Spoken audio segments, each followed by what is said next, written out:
What's going on, everybody? Welcome to another episode of Rise of Tryhard Sunset Canyon Domination. Today, I am going to talk to you about a question that I came in from a couple people asking about how to speedrun level their commanders to level 60. One of the very best things you can do for your Sunset Canyon success and for your Sunset Canyon team is get all of them to level 60, because the higher level commanders, the more troops you can bring. If we look at my Martel here, if I take this guy out, he can bring 96,500 troops as compared to my Sun Tzu can bring 100,000 troops. So I'll talk to you about the math a little bit later, about why those 3,000 or 4,000 troops are important, and how it affects your whole team. But trust me for now that it's important, and I'm going to talk to you about the ways I know to speedrun experience. Before I do that, though, I really do want to thank you so much for watching all my videos and subscribing. I am so blown away. We have 148 subscribers on the channel right now. 100 in the last 28 days. And that last video I made about City Keeper got 818 views. This is just it's super fun for me. So please continue telling your friends to like and subscribe and watch these videos. I really appreciate it. Okay, so I made a little video. I made a little slideshow here about how much experience do you need for level 60. And I've talked a lot this week about City Keeper and the reasons I love City Keeper. One of them is, as a green commander, he takes half as much experience to get to level 60 as a legendary does. Epic commanders take significantly less too, about 83% as much experience as a legendary commander. This is why it's so important, especially early game, to prioritize using lower tiered commanders that are just as good. Now, don't hamper your team by sending out City Keeper and Markswoman and Lancelot as your commanders. I mean, do it if that's all you got. But don't intentionally lower the tier level of your commanders just to get less experience. But if you can find a commander that's just as good, and that was the theme yesterday of the video about how City Keeper level 60 is probably just as good as Martel level 49. So if you have the two, just use City Keeper, was the video yesterday. But this is why lower tiered commanders, one of the benefits of using lower tier commanders, they take far less experience. And you can get to level 60 faster. The faster you get to level 60, the more troops you can bring. The more troops you can bring, the more damage you can do, the longer you live, all these benefits. So where are all the ways to get experience? I'm going to go through several of them. The first way you probably know about, you can get them from Barbarians. You can grind Barbarians. In fact, when you first start the game, you have access to up to level 12 Barbarians at City Hall level 1. And level 12 Barbarians will give your command. I mean, you can't fight them at City Hall level 1. They're there, but you won't be able to be successful against them. But early game, you can get level 12 Barbarians for the first week of the game, and they'll give you about 1,400 experience. Which, if you want to get a commander, an epic commander, don't even think about legendaries. But let's say you want to get an epic commander from level 1 to 60, you'd have to kill 30,000 level 12 Barbarians.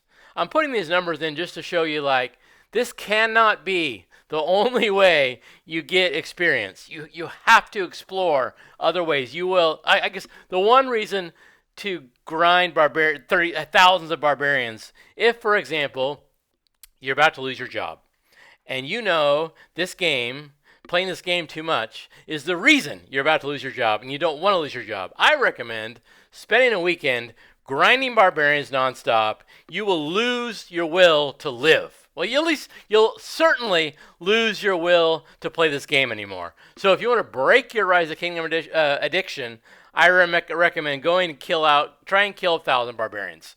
You will not be able to play this game anymore after you spend a weekend killing 1,000 barbarians. If you do not fall into that category, I do not recommend grinding barbarians as the main way to get experience to raise the level of your commanders. For one, you won't have action points for it. But even if you had unlimited action points, it's just mind-numbing. You will lose your will to play the game if you try to grind most of your experience from barbarians. There was one time I was going to a Sunset Canyon tournament, and I needed to gain 2 levels on. I think it was. I can't remember which commander it was, but I needed to gain 2 levels to get to either the max or to unlock a skill or something, and I spent like 5 hours grinding barbarians to level up, and it was horrible. I still remember that night. It was just horrible. A little bit better way is barbarian forts. They're far less mind numbing. They are a little more efficient than grinding barbarians. They cost 150 action points. They only cost 140 action points if you have a peacekeeping commander as the primary, or you have a commander that has a special talent. I would tell you another good thing about City Keeper. He has a special talent available in the garrison tree that lowers his action points when fighting barbarians to -10. But anyway, these forts, depending on the level, they can reward 20,000 to 30,000 experience, and often you'll get back an action point pot that gives you 50 AP. So it's often costs you only 90 AP to get 20,000, 30,000 experience. It's a far better way than grinding barbarians, and the math works out a little bit better in favor of forts. However, if you want to get an epic commander from level 1 to level 60, it's still going to cost you 1,500 barbarian forts, approximately, depending on your luck. So it's like, still pretty sucky. This barbarians can't be the main source of AP. There is another more efficient way. The most efficient way you can use your AP in the game, really, is barbarian chaining. And that involves, I'll just see if I can kind of show you. I'm not very good at this. It does require, the way I play the game, I have the game going in the background for hours, and I'm off working. Something happens in the game, I can tab over to the other tab and come back to the game and address whatever has to be addressed, and then go back to work. Not everybody's life is set up that way. Not everybody can do that. But for me, I don't like Barbarian Chain because I have to focus on the game. And this is almost like, this game is kind of like AFK strategy game for me, because a lot can happen while I'm not paying attention to it. When you're barbarian chaining, even you can send all your commanders out on forts without paying attention to it. You can't do that with chaining. You really have to focus, you have to concentrate, and it does take some skill. I do not have that skill, and I don't have the focus or concentration, really.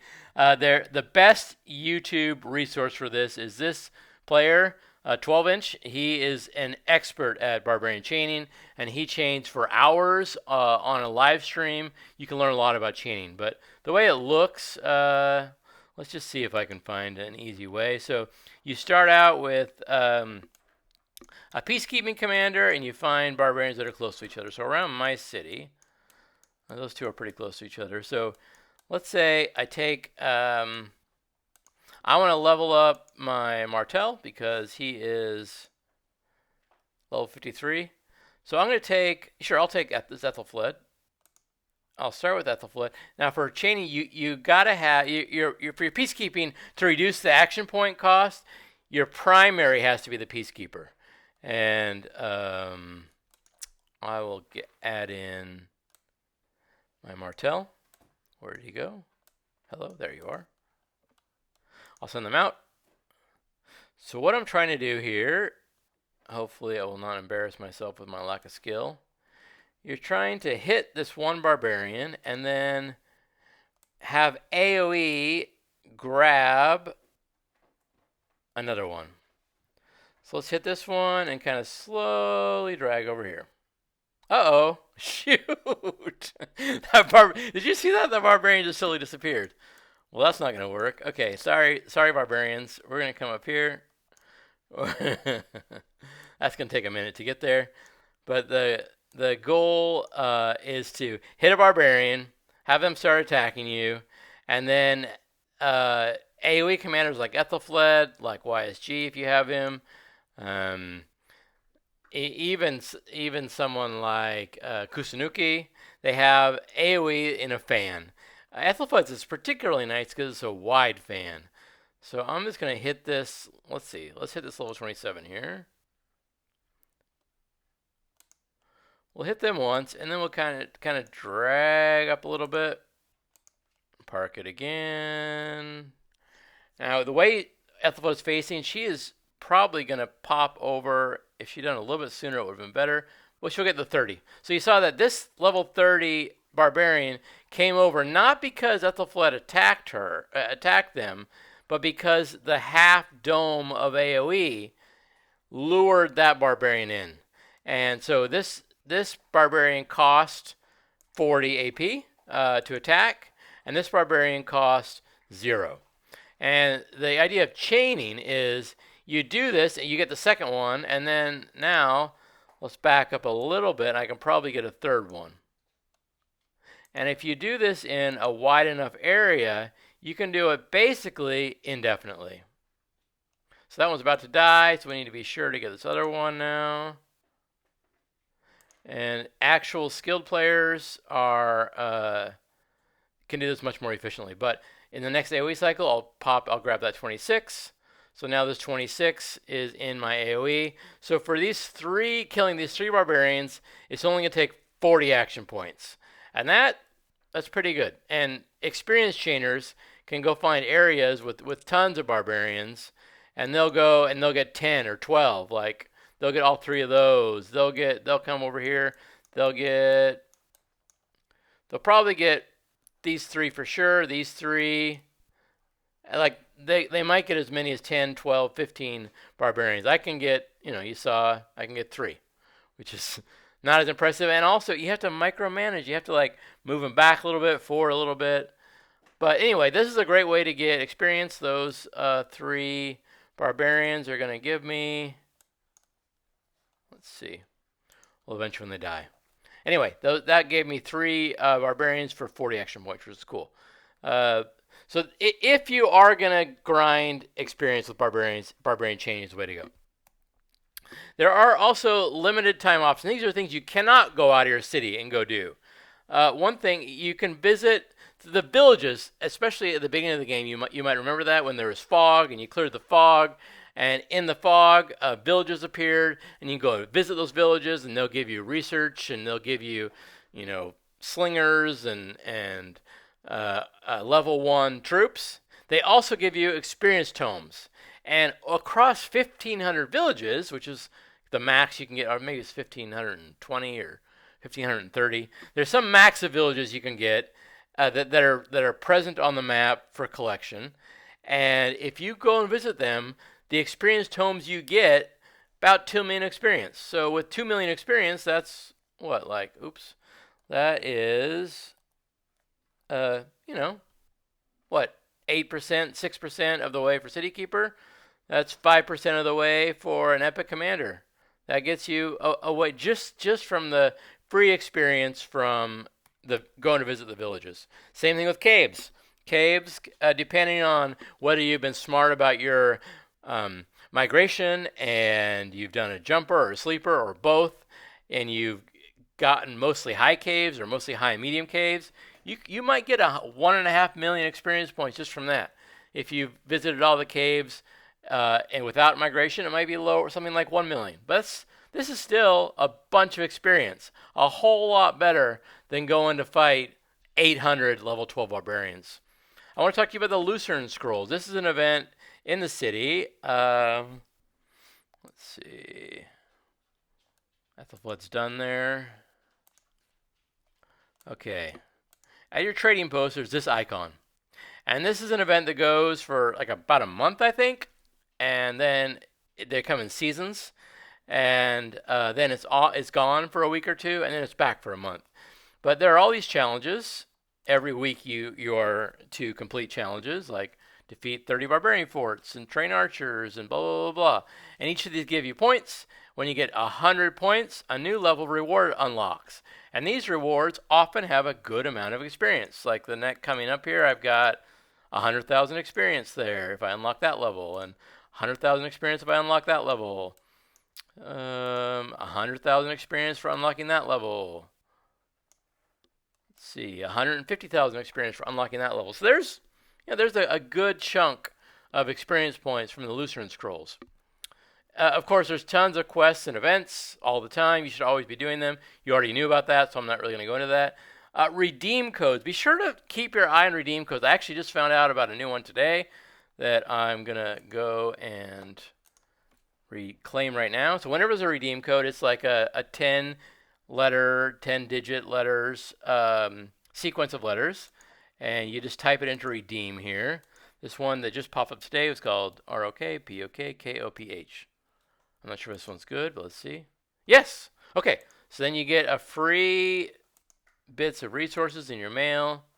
This particular one gave 100,000 experience. So it's like, keep your eye on these 100,000 experiences add up. That's what I'm saying. Like, keep thinking about all the places where you can get, that took 8 seconds to go type in 10 letters and free 100,000 experience. So be sure to keep your eye out for those things.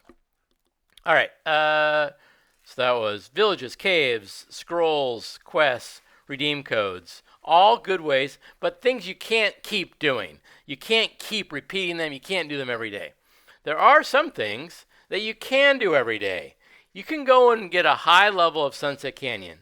And if you go and look at Sunset Canyon, one of the best things, normally people think about, I get gold keys from Sunset Canyon, from winning at Sunset Canyon. That's great. But if you can hold the top 5, let's say I'm using the top 3. Right now I'm not, because I haven't used my challenges. But let's say you can hold the top 3 in Sunset Canyon. That's every day 300,000, no, that's season. That's every day 150,000 experience just for logging in and clicking challenge. If you do this, every day for 7 days, that's, let's see, I think that's 1 million experience, just over 1 million experience. Then there's the season, end of season, which is a week. So every 7 days, you could also get another 300,000, which means that's 1.3 million experience every week just from doing well in Sunset. And maybe you can only get top 5, and that's okay. That's still like, what is that? Almost 1 million, maybe 900,000 experience from placing well in Sunset, which is an awesome experience and free way to get good experience. The other point I put on this slide, but you can only do it once a day. The other thing I put on this slide, Expedition 3 stars. I learned from Logic Bank to really prioritize the expedition and doing well in the expedition.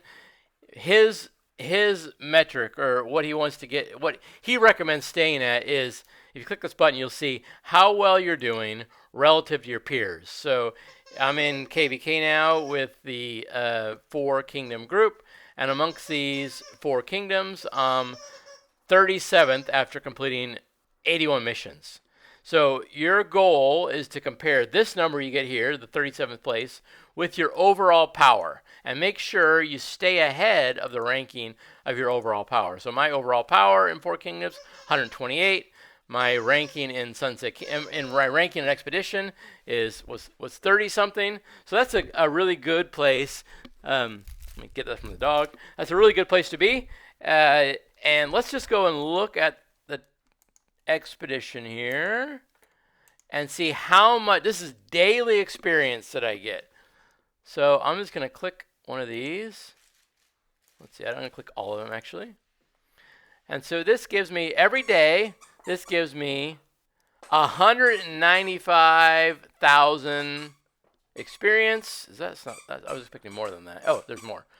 Well, and there's 1,500 plus 4,500. So it's like 200,000 experience every day just for clicking that button. The dog is really getting after these chew toys right while I'm recording a video, which is not great. Okay, so these experience. These avenues for experience add up, and that was my goal. Every day you can get this much experience from doing well in Sunset, from clicking the button in the Expedition. I sometimes even buy, when there's when I have extra points, I don't usually do this in this shop, but I'll always buy gold stars in this shop. This particular day there was no experience tomes available, and I probably wouldn't buy them anyway unless I had, way more coins, which I don't have right now. So those are 2 more ways: Sunset Canyon placement and Expedition 3 stars, free daily income of experience, and those will really help you, especially if you start from early with doing well in Sunset and getting those 3-star wins from Expedition. I think this is the very best way to get experience. The Logic Bank will disagree with me. But if you go over to, let's see, I actually am going to have struggled to do this, to demonstrate this particular thing, because right now I'm in the KVK mode. But what I'll do is I'll switch over to a new account. This was a failed farm account that I never used. And I'll show you what I mean by the Guardians. You may have seen them before, but each of these holy sites, if you scroll out, there are these icons. This is one, this is one, this is one, this is one, this is one. So each of these holy sites around them has Guardians. And if you click on the Guardians, twice a day these guys spawn. This one has 8 hours left before it despawns, and no one has killed it yet. But often you will go and attack these with your alliance, and each commander that participates in the killing of one of these Guardians will get 4,000 experience. 4,000 experience for no action points. And if we just go and look at that, so the level 1, the Sanctum, they're the easiest. You get 2,500 experience for each commander. The level 2 is the 4,000 experience. The Shrines, level 3, these will open up later. You get 7,000 experience. The Lost Temple, this will open towards KVK 1 about to start. The Lost Temple, every commander gets 10,000 experience. And the Crusader camps, which we're in right now in the KVK, each of those Guardians, you get 12,000 experience. And you think about it like, oh, 2,500, that may not seem like a lot, right? Like you got maybe 20,000 from a Guardian fort. But think about this. At the very beginning of the game, we were doing, not maybe 2 weeks in. I can go look at the monument. It tells when everything opens. But let's say you have 3 Sanctums in your zone that you've captured with your alliance, or that you agreed to fight with your alliance. You can kill 3 Sanctums a day. And if you're like total tryhard, like I was at the beginning of the game, I was doing it both morning and night. I was doing it twice a day. But let's say you have 3 Sanctums a day, and you send 4 marches to kill Guardians. That's 8 commanders. Each commander kills 10 Guardians at each Sanctum. That's 25,000 experience per Sanctum, which is times 8. That's, let's see, 200,000 experience per Sanctum. Times 3, 600,000 experience per day.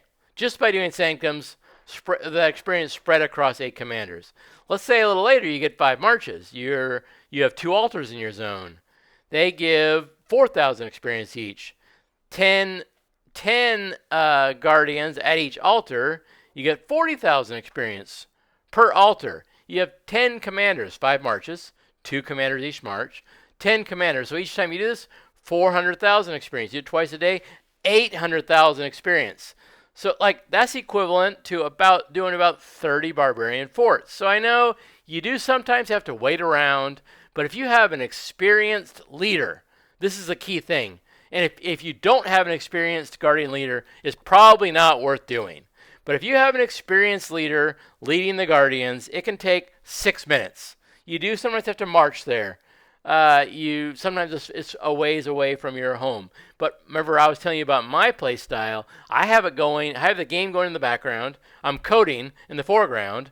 I know exactly when the altars are going to come up, and if my schedule allows for it, I'll log on 20 minutes early and I'll send my commanders there. I'll pull back my gatherers, and I'll make sure I have the army there that needs to be upgraded. Right now, I'm only needing to upgrade Martel. So I send Martel and Lohar to the Guardians, and I get, free experience this way. So I know there's... Logic Bank would probably disagree with me on this slide, but I think the Guardians are the very best way to level up your commanders, especially as you're leveling up a whole team, because you can send your whole team with 4 marches or 5 marches, you can send your whole team to your whole Sunset Canyon team to go and fight the Guardians, and they all can level up. There was a time when I was leveling my commanders for this particular account when I was leveling every commander 1 level a day. And that was just mostly from doing Guardians. And I went around the whole zone sometimes. Like if I was free in an evening, I would often go and visit several sites, sometimes killing as many as like 90 Guardians. And you would get, you get a whole level that way. You can go from 40 to 41 in one day just killing Guardians, which really, I think this is the very best way to get experience. So this is how I would speed run my commanders to level 60. That's the very best way. The very worst way is buying XP from the courier shop. Now, buying XP from the courier shop for resources is not the very best way. If you can buy with resources, I say go for it. Some people would probably disagree with me, but if you are in here and not here. Let me go. If you need experience, not that either. Characters. Yes.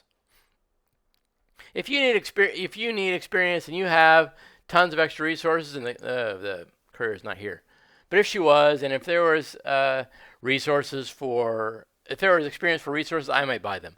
I would very much try not to buy them for gems. If you are really hard up, if you really have to level up a commander, and you can get, let's say, a 60% discount, 70% would be better.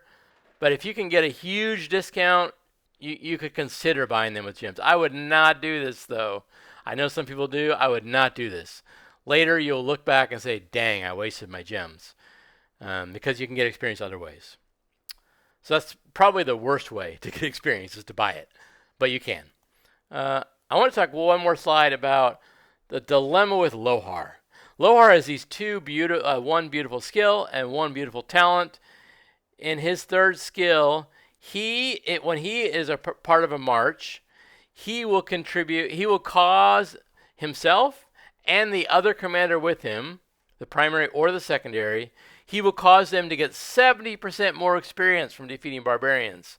And if you have this talent, both he and the other commander get 15% additional. So 85% more experience. It's almost double what you get from normally killing barbarians. You look at this, you're like, whoa, this is amazing. I'm going to use Lohar. The reason I say this is a dilemma. The problem with this, your other commander gets 85% more experience, but one of those two slots, the primary or the secondary, is occupied by Lohar. And really, Lohar does not have a place on your Sunset Canyon team. So when I started this team, I did not use Lohar up until literally last week. I leveled him to like level, I think, 43 in a week because he went from level 1 to 43. I didn't use him at all until last week because I had so many commanders I wanted to level. So you can send 2 commanders and get 200% experience, obviously, like each commander of the 2-person march gets 100% experience. Or you can send Lohar and somebody else, and that somebody else gets 185% experience, which is awesome. But it's less than 200%. You see what I mean? Like the 2 commanders that you actually want to use in your Sunset team, if you send those 2 commanders instead of Lohar, overall, it's contributing more experience to your Sunset Canyon team than if you use Lohar. So that is why I didn't skill Lohar up until my whole team was level 60. And then I added Martel to the picture, and I wanted to skill him up faster. I wanted to XP up him fast, so I added Lohar. And Lohar and Martel have gone out and killed a bunch of barbarians. But I don't know. I don't think it's worth using Lohar early. Again, people are going to disagree with me on that. Like, look at all this extra experience. But it's kind of wasted on Lohar. Unless you plan to use him on your Sunset team, and you shouldn't. But he also is useful killing guardians, and guardians is a good way to go. That's what I told you about. Um, I had just another minute that I want to talk, and I want to talk about the reason it's so important to have a high number of troops, and even why it matters to have just a few troops. If we look at commander skills, like Sunset Canyon is a fight to the death. So obviously having more troops, if your troops are dying at a certain rate, so many hundreds every second, if you have more troops, you will last more seconds. And if you're killing the other team, a certain number of their troops every second, if you can last longer and stay alive longer and keep killing them, you win. But there's more to it. It's not just the health. If you look at these skills, this doesn't say Minamoto deals 1,400 damage to a target troop. What it says, deals direct damage factor 1,400. Now this damage factor is a factor of the number of troops remaining. So having more troops lets you live longer. Yes, that's really good. But also, having more troops lets you do more damage with your normal skills because you have more archers, you have more cavalry doing damage, and your commanders, when they do their huge skill hits, they're doing higher number of damage based on you having more troops. So there's all these advantages of having more troops, which is why I'm one of the commanders that I use is this guy, and his fourth skill, I get to send 10% more troops. Now I could also send 10% more troops by loving a commander that I would normally use at level 50, instead level them to 60, and it's something like, it's not exactly, but it's something like 10% more troops. So more troops is better in so many different ways. You want to get to level 60 so you can send more troops, so your normal damage is higher, so you stay alive longer, and so your commanders do bigger skill hits because their damage factor is a factor of how many troops you have. I hope that helps explain to you why you want to level your commanders up and how to do it as fast as possible. Please send this out to anyone who might have those questions. Like and subscribe this. Thank you so much for all your support. It warms my heart, and I'll keep making videos. Send in whatever more questions you have, and I'll try to address it with videos. All right, love you guys. Thanks. Bye.